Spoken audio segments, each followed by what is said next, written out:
আসসালামু আলাইকুম।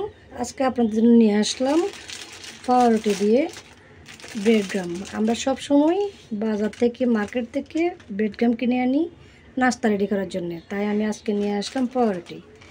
কীভাবে বানাতে হবে পাউরুটি ব্রেড গ্রাম আপনাদের সাথে শেয়ার করব। আমরা বাসায় অনেক সময় পাউরুটি আনার পর অনেকখানি থেকে যায়, তাই মেয়াদ যাওয়ার আগে আমরা ব্রেড গ্রামটা বানিয়ে ফেলবো। এখানে আমি কয়েক পিস নিচ্ছি, দেখুন এখানে এরকম অংশটা ফেলে দিব আমি। আর এই অংশগুলোকে এখন ব্লেন্ড করে নিয়ে আসবো।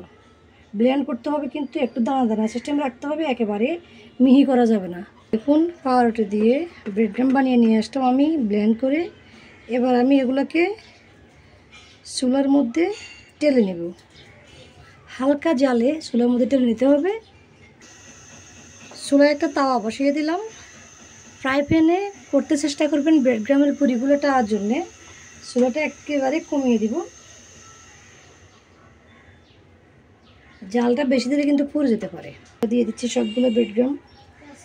এভাবে যখন এক ফিট হয়ে আসবে একটু একটু, তারপর আবার আমি এভাবে উল্টিয়ে দিব। বেশিক্ষণ কিন্তু পরে উল্টাবেন না, না হয় কিন্তু পুড়ে যাবে। ঘন ঘন এভাবে নাড়াচাড়া করতে থাকবেন।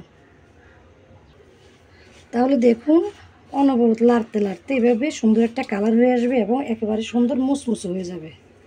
আর যখন ঠান্ডা হয়ে যাবে গোটা গোটা যেগুলো দেখবেন এগুলো হাত দিয়ে কষলে দিলে ভেঙে যাবে। এবার আমি চুলা থেকে নামিয়ে দিচ্ছি। সুন্দর করে হয়ে গেছে, এরকম একটা কালার চলে আসবে। এরকম একটা কালার হয়ে আসলে নামিয়ে নেবেন।